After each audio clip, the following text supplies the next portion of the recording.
அனைவருக்கும் வணக்கம். நான் படித்து ரசித்த கதையை நீங்களும் படித்து கேட்டு மகிழுங்கள். கதை பிடித்திருந்தால் அனைவருக்கும் பகிருங்கள். மகேஷின் மனம் வேகமாக துடித்துக் கொண்டிருந்தது. தான் செய்வது சரிதானா என்ற கேள்வியை அவனுக்குள்ளேயே 1000 தடவை கேட்டிருப்பான். வேறு வழி இல்லாமலேயே இந்த முடிவை எடுத்திருந்தான் மகேஷ். அந்த நேரம் பார்த்து மாயா மாடிப்படி ஏறி வரும் சத்தம் கேட்டது. மாயாவிடம் என்ன பேச வேண்டும் என்று ஏற்கனவே யோசித்து வைத்திருந்தான் மகேஷ். மாயா மொட்டை மாடிக்கு வந்து கொஞ்சம் தள்ளி நின்று கொண்டாள். எனக்கு ஒரு பையன் இருக்கிறான், அதை பற்றி உன்னிடம் சொன்னார்களா என்று கேட்டான். தெரியும் என்றாள் மாயா. உனக்கு சம்மதம் தானே? இல்லை, உன்னை கட்டாயப்படுத்தி திருமணத்திற்கு சம்மதிக்க வைத்தார்களா என்பதை தெரிந்து கொள்ளவே உன்னிடம் பேச வேண்டும் என்று சொன்னேன். இதில் என்னுடைய எதிர்காலம் மட்டுமல்ல, என் பையனின் எதிர்காலமும் அடங்கி இருக்கிறது என்றான் மகேஷ். உங்களுக்கு என்னை பிடித்திருக்கிறதா என்று கேட்டாள் மாயா. இப்படி ஒரு கேள்வியை அவன் எதிர்பார்க்கவே இல்லை. என்ன சொல்வது? சில வினாடிகள் மனதுக்குள் யோசித்தவன், 2வது திருமணம் செய்து கொள்ளலாம் என்று முடிவு செய்ததே உன் புகைப்படத்தை பார்த்த பிறகுதான் என்றான். எனக்கும் உங்களை பிடித்திருக்கிறது, அதனால்தான் நான் திருமணத்திற்கு சம்மதம் சொன்னேன் என்றாள் மாயா. என் பையன் என அவன் கேள்வியை முடிப்பதற்குள் மாயா தொடர்ந்து பேசினாள். உங்கள் பையனின் வயது வெறும் 8 மாதங்கள் தானே, நான் பார்த்துக் கொள்கிறேன் என்று சொன்னாள். இருவரும் பேசி முடித்துவிட்டு மாடியில் இருந்து கீழே இறங்கி வந்தனர். திருமண தேதியை முடிவு செய்தனர் பெரியவர்கள். மாயா கல்லூரி சென்று பட்டப்படிப்பு முடித்திருக்கிறாள். அவள் தன் திருமணம் பற்றி எத்தனையோ கனவுகளை கண்டிருப்பாள். அப்படி இருக்கையில் 2ஆம் திருமணத்திற்கு எப்படி சம்மதித்தாள் என்பதே அவனுக்குள் தீராத கேள்வியாக இருந்தது. திருமணத்திற்கு பின் தன் பையனை கவனித்துக் கொள்வதில் அவளுக்கு வெறுப்பு ஏற்பட்டால் என்ன செய்வது என்றும் யோசித்துக் கொண்டே இருந்தான். திருமண நாள் நெருங்கியது. மாயாவை திருமணம் செய்து கொள்வதை தவிர மகேஷுக்கு வேறு வழி இல்லை. மாயாவின் வயது 26. அவள் பட்டப்படிப்பை முடித்த பிறகு அவளுக்கு திருமணத்தை முடித்துவிட வேண்டும் என அவளது பெற்றோர் வரன்களை தேடிக்கொண்டிருந்தனர். நிறைய வரன்கள் வந்த போதிலும் மாயா ஒருவரையும் திருமணம் செய்து கொள்ள சம்மதம் தெரிவிக்கவில்லை. அவர்களது பெற்றோரும் நிறைய வரன்களை வேண்டாம் என்று சொல்லி நிராகரித்து வந்தனர். இதனாலேயே 3 வருடங்களாக சரியான மாப்பிள்ளை மாயாவிற்கு அமையாமலேயே இருந்தது. தனக்கு பையனை பிடித்திருந்தால் மட்டுமே திருமணம் செய்து கொள்வேன் என்று பிடிவாதமாக இருந்தாள் மாயா. மகேஷை பார்த்ததும் மாயாவிற்கு பிடித்துவிட்டது. அவன் திருமணம் ஆனவன் என்றாலும் அவனது வயதோ 29 தான். அதுவும் மகேஷுக்கு திருமணமாகி 1 வருடம் முடிந்திருந்த நிலையிலேயே குழந்தையை பெற்று போட்டுவிட்டு அவனது மனைவி கவிதா இறந்து போய்விட்டாள். மாயா மகேஷை தான் திருமணம் செய்து கொள்வேன் என உறுதியாக சொல்லியதால் மாயாவின் பெற்றோரும் சம்மதம் தெரிவித்து மகேஷுக்கு திருமணம் செய்து வைத்தனர். இருவருக்கும் இனிதே திருமணம் நடந்து முடிந்தது. முதலிரவு அறையில் காத்து கொண்டிருந்தான் மகேஷ். வெட்கத்தோடு உள்ளே வந்தாள் மாயா. அவன் அருகில் வந்தவள் தயங்கி தயங்கி நின்றாள். அவளை கட்டிலில் அமர வைத்துவிட்டு அவனும் என்ன பேசுவது என தெரியாமல் நெளிந்து கொண்டிருந்தான். அருகில் இருந்த இனிப்பு வகைகளை எடுத்து சாப்பிடுகிறாயா என்று கேட்டான். அவளோ வேண்டாம் என தலையாட்டினாள். மாயா விடிபல்பை போட்டுவிட்டு லைட்டை அணைத்தாள். கட்டிலின் ஓரத்தில் தயங்கி நின்றாள். மகேஷ் அவளை எட்டி பிடிக்க அவள் கூச்சத்தால் நகர்ந்தாள். அவள் சேலை மட்டும் கையில் சிக்கியது. சேலையை அவன் இழுக்கவும் அவள் சுற்றி வந்து அவன் மீது விழுந்தாள். அவளை அப்படியே படுக்க வைத்து முத்தம் அவளை புனைந்தான். அவள் இதழ்களில் முத்தமிட முயன்றான். அவள் முகத்தை திருப்பிக் கொள்ள இழுத்து பிடித்து முத்தமிட ஏதோ சத்தம் கேட்டது. அவள் அவன் பிடியிலிருந்து விலகினாள். குழந்தையின் அழுகை சத்தம்தான் கேட்டது. எழுந்து உட்கார்ந்தாள் மாயா. கட்டிலின் மறுபக்கத்தில் படுத்து தூங்கிக் கொண்டிருந்த மகேஷின் குழந்தை சந்துரு அழுது கொண்டிருந்தான். அவனை தூக்கி சமாதானம் செய்ய முயற்சி செய்தான் மகேஷ். தலையில் கையை வைத்துக் கொண்டு அமர்ந்திருந்தாள் மாயா. அவனை தட்டி கொடுத்து தொட்டியில் தூக்கி போட்டு சந்துருவின் அழுகையை நிறுத்த முயற்சி செய்து கொண்டிருந்தான் மகேஷ். கட்டிலில் அப்படியே சாய்ந்து படுத்திருந்தவள் கண்ணசந்து தூங்கி போனாள். மகனின் அழுகையை நிறுத்த மகேஷுக்கு கிட்டத்தட்ட 1 மணி நேரம் ஆகிவிட்டது. மகனை படுக்க வைத்துவிட்டு கட்டிலில் வந்து படுத்தான் மகேஷ். அருகில் படுத்திருந்த மாயா தூங்கிக் கொண்டிருப்பதை கண்டவன் அவளை எழுப்பலாமா என்று யோசித்தான். முதலிரவு இப்படி ஆகிவிட்டதே, அவள் என்ன நினைத்திருப்பாளோ, எத்தனை கனவுகளோடு வந்திருப்பாள் என பல சிந்தனைகளோடு அப்படியே படுத்து தூங்கிவிட்டான் மகேஷ். ஒரு வாரம் கடந்திருந்தது. இருவருக்கும் இடையே தாம்பத்தியம் இனிதே ஆரம்பமாகி இருந்தது. மாயா வீட்டை பொறுப்பாக பார்த்து கொள்ள ஆரம்பித்தாள். மகேஷிடமும் மனம் போனாமல் நடந்து கொண்டாள். தன் மகனை எப்படி பார்த்துக் கொள்கிறார் என்பதை உன்னிப்பாக கவனித்து வந்தான் மகேஷ். ஒரு வாரத்தில் மகேஷின் அக்கா பெரியப்பா மகள் துணைக்காக வந்திருந்தார். அவளிடமே சந்துரு அதிக நேரம் இருந்தான். என்னதான் அவர் சந்துருவை பார்த்து கொண்டாலும் இரவு தூங்கும் போது மட்டும் சந்துரு அப்பா இல்லாமல் தூங்குவதில்லை. அவனது அம்மா இறந்து போன பிறகு கடந்த 6 மாதங்களாக மகேஷ் தான் அவனுடைய உலகமாக மாறியிருந்தான். இரவு நேரங்களில் அவன் அழும்போதெல்லாம் அப்பாவின் அரவணைப்பில்லாமல் தூங்குவதில்லை. அதனாலேயே முதலிரவில் கூட மகேஷின் பக்கத்திலேயே படுத்திருந்தான் சந்துரு. ஒரு வாரம் கழித்து மகேஷின் அக்கா ஊருக்கு சென்று விட்டார். சந்துரு முழுக்க முழுக்க மாயாவின் அரவணைப்பில் தான் இருந்தான். அவனை பார்த்துக் கொள்வதில் கொஞ்சம் சிரமப்பட்டுதான் போனாள் மாயா. அதன் பிறகு ஒரு நாள் இரவு மாயாவிடம் பேச வேண்டுமென காத்திருந்தான் மகேஷ். சந்துருவை தூங்க வைத்துக் கொண்டிருந்தாள் மாயா. மகேஷையும் ஓரக்கண்ணால் பார்த்து கொண்டிருந்தவள் அவனை தூங்க வைத்துவிட்டு, என்ன, என்னிடம் ஏதாவது சொல்ல வேண்டுமா என்று கேட்டாள். எதற்காக 2வது திருமணத்திற்கு சம்மதித்தாய் என்று கேட்டான் மகேஷ். அவளோ, நான் உங்களை ஒன்று கேட்கட்டுமா என்றாள். சரி என தலையாட்டினான் மகேஷ். உங்கள் மனைவி குழந்தையை பெற்று போட்டுவிட்டு 2 மாதங்களில் இறந்து போனாள்.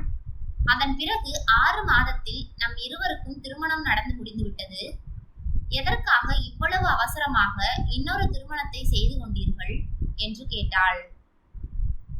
சந்துருவை பார்த்து கொள்ள யாரும் இல்லை. அவனை வைத்துக்கொண்டு என்னால் வேலைக்கு செல்ல முடியாது. இதுவே ஒரு பெண்ணாக இருந்தால் பிள்ளையையும் வைத்துக்கொண்டு வேலைக்கும் சென்று யாருடைய துணையும் இல்லாமல் அவனை வளர்த்து ஆளாக்கி விடுவாள். ஆனால் ஒரு ஆணால் அது நிச்சயமாக முடியாது. நான் வேலைக்கு செல்ல வேண்டும். அவனை நல்ல முறையில் படிக்க வைத்து சமூகத்தில் ஒரு நல்ல மனிதனாக ஆக்க வேண்டும் என்றால் அதற்கு நான் சம்பாதிக்க வேண்டும் என்றான்.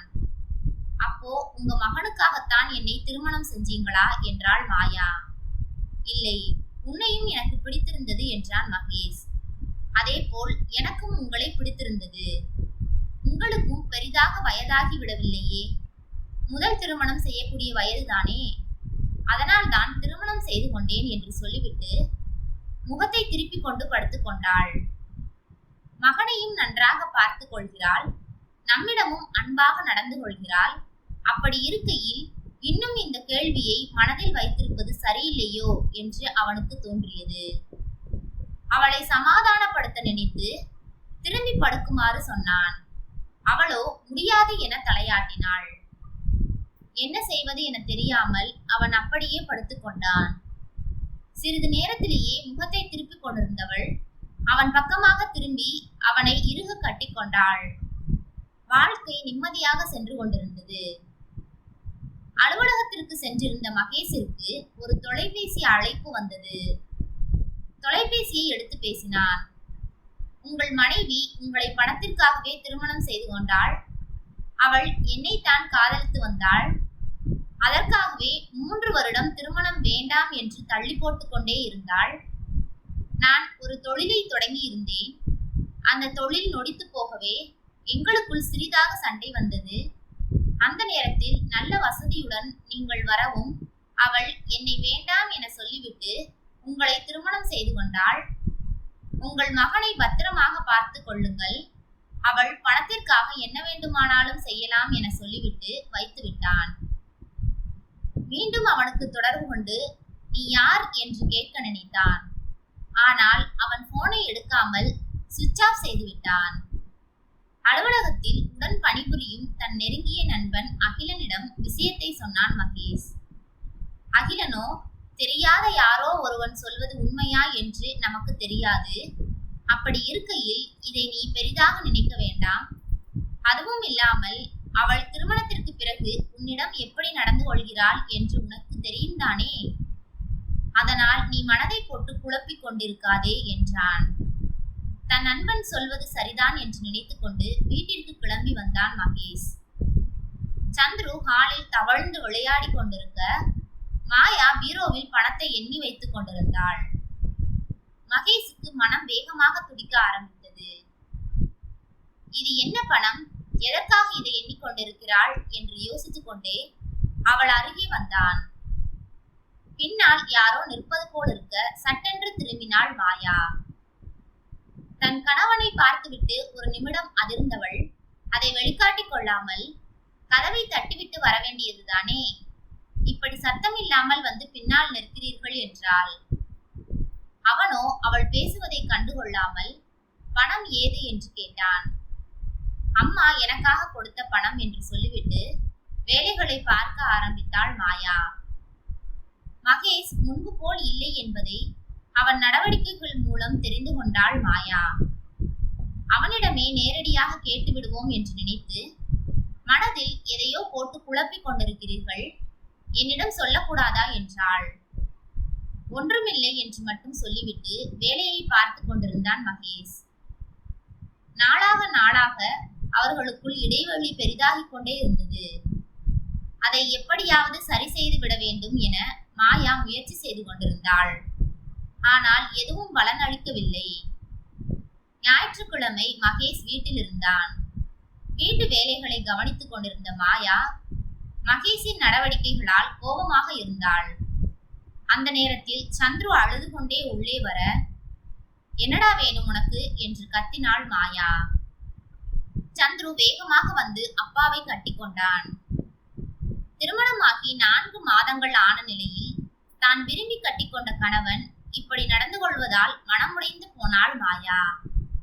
பல நேரங்களில் மகேஷ் வீட்டில் இல்லாத நேரத்தில் அழுது கொண்டே இருந்தாள். கனவுகளோடு வந்தவளிடம் நாம் வெறுப்பாக நடந்து கொள்வதாலேயே தன் மேல் இருக்கும் கோபத்தை தன் மகன் மீது காட்டுகிறாள் என்பதை உணர்ந்தான் மகேஷ். மாயாவை அன்பாக பார்த்து கொள்ள வேண்டும் என அவன் மனம் சொல்லியது.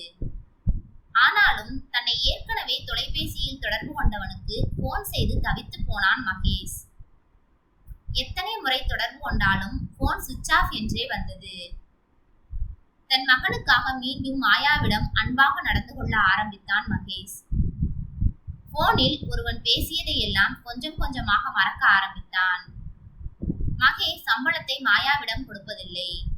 அவளுக்கு வேண்டிய அனைத்தையும் தானே வாங்கி கொண்டு வந்து கொடுத்து விடுவான். வீட்டு நிர்வாகம் அனைத்தையும் அவனே பார்த்து கொண்டான். மாயா அவனிடம் வந்து எனக்கு ஒரு 10,000 ரூபாய் பணம் வேண்டும் என்று கேட்டாள். அவனும் ஏன், எதற்கு, உன்னிடம் இருந்த பணம் என்னானது என்று கேட்டான். அதெல்லாம் செலவாகிவிட்டது, ஏன் நான் கேட்டால் கொடுக்க மாட்டீர்களா என்றாள். தருகிறேன் என்று சொல்லிவிட்டு சென்றவன் 2 நாள் கழித்து அவளுக்கு பணத்தை கொடுத்தான். மீண்டும் வாழ்க்கையை நிம்மதியாக வாழலாம் என்று நினைத்து மாயாவிடம் அன்பாக நடந்து கொண்டான். வாழ்க்கையில் கொஞ்சம் நிம்மதி தேடி வந்தது. அதன் பிறகு மீண்டும் ஒரு போன் கால் வந்தது. அதில் பேசியவன் ஏற்கனவே பேசியவன் தான் என்பதை கண்டுபிடித்தான் மகேஷ். மாயா ஏற்கனவே என்னிடம் நெருங்கி பழகி 2 முறை கருக்கலைப்பு செய்தாள். அது அனைத்தையும் மறைத்துவிட்டு உங்களிடம் பணத்திற்காக நடிக்கிறாள் என்றான். மகேஷ், நீ தைரியமான ஆளாக இருந்தால் என் முன்னால் நேரில் வா. அதன் பிறகு நீ சொல்வதையெல்லாம் நான் நம்புகிறேன் என்று சொல்லிவிட்டு போனை வைத்து விட்டான். வீட்டிற்கு மனக்குழப்பத்தோடு வந்தவனை பார்த்தவுடன் கண்டுபிடித்து விட்டாள் மாயா. உங்கள் அலுவலகத்தில் என்னதான் நடக்கிறது? நாம் சந்தோஷமாக இருக்க ஆரம்பித்த சில நாட்களிலேயே உங்கள் அலுவலகத்தில் ஏதாவது ஒன்று நடந்து விடுகிறது. அதை நினைத்து கொண்டு நீங்களும் என்னிடம் மோசமாக நடந்து கொள்கிறீர்கள்.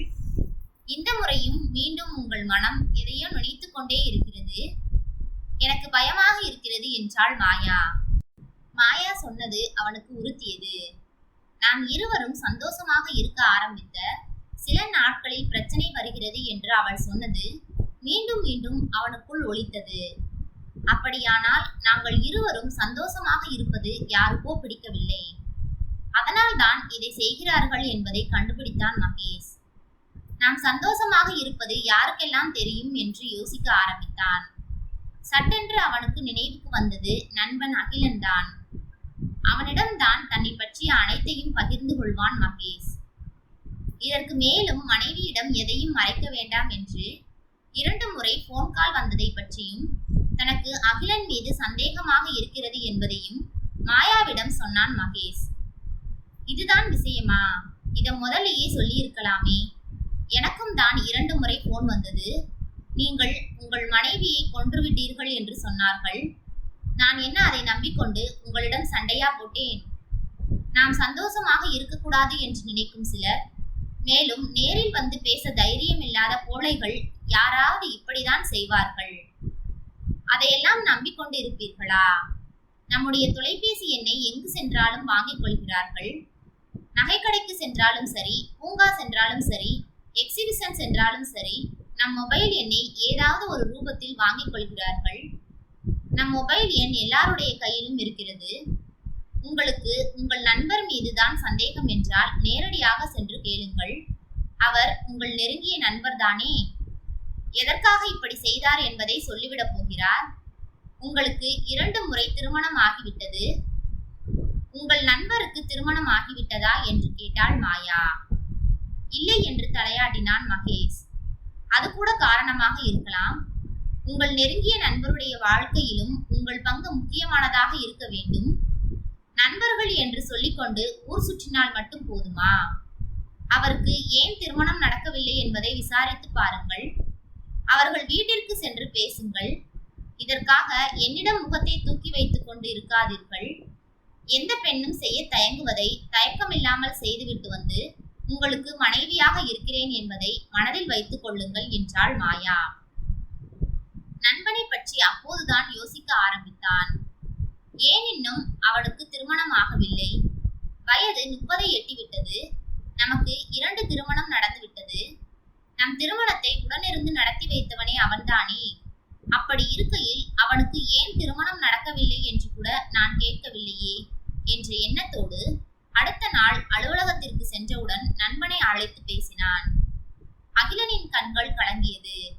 எனக்கு திருமண வாழ்க்கை அமையவில்லை என்ற ஆதங்கத்தில் தெரியாமல் செய்துவிட்டேன், மன்னித்து விடு என்றான். என்னிடம் நேரடியாகவே இதை சொல்ல வேண்டியதுதானே.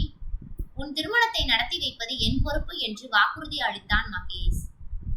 அகிலனின் பெற்றோர்கள் அவனுக்கு திருமணம் செய்வதில் பெரிதாக ஆர்வம் காட்டவில்லை. எனவே அனைத்து பொறுப்புகளையும் தான் ஏற்றுக்கொண்டு பெண் பார்ப்பதிலிருந்து அனைத்து வேலைகளையும் இழுத்து போட்டு செய்தான் மகேஷ். 6 மாதத்தில் அகிலனின் திருமணத்தை நடத்தி முடித்தான். அதன் பிறகு ஒரு நாள் வேலை முடிந்து வீட்டிற்கு வந்த மகேஷ் மாயாவை பார்த்ததும் அதிர்ந்து போனான். மிகவும் சோர்ந்து போய் அமர்ந்திருந்தாள் மாயா. என்ன ஆனது என்று வேகமாக அவள் அருகே சென்று கேட்டான் மகேஷ். அவள் ஒன்றுமில்லை, எல்லாம் நல்ல விஷயம்தான், நீங்கள் அப்பாவாக போகிறீர்கள் என்றாள். எனக்கு 2வது குழந்தை பிறக்கப் போகிறது என்றாள் மாயா. மாயாவின் மடியில் தூங்கிக் கொண்டிருந்தான் சந்துரு. மகேஷின் கண்கள் கலங்கிட அப்படியே மாயாவை கட்டி கொண்டான். அடிக்கடி மகேஷும் மாயாவும் அகிலனின் வீட்டிற்கு சென்று வந்தனர். அவர்களிடையே நல்ல உறவு ஏற்பட்டது. அகிலனின் மனைவியும் மாயாவும் மிகவும் நெருக்கமான தோழிகளாயினர். வாழ்க்கை சின்ன சின்ன இன்ப துன்பங்களுடன் சந்தோஷமாக சென்று கொண்டிருந்தது. நன்றி. கதை பிடித்திருந்தால் லைக் பண்ணுங்க, ஷேர் பண்ணுங்க, சப்ஸ்கிரைப் பண்ணுங்க. உங்களுடைய கருத்துக்களை கமெண்ட் பாக்ஸில் தெரிவிக்கவும். தங்கள் ஆதரவிற்கு நன்றி.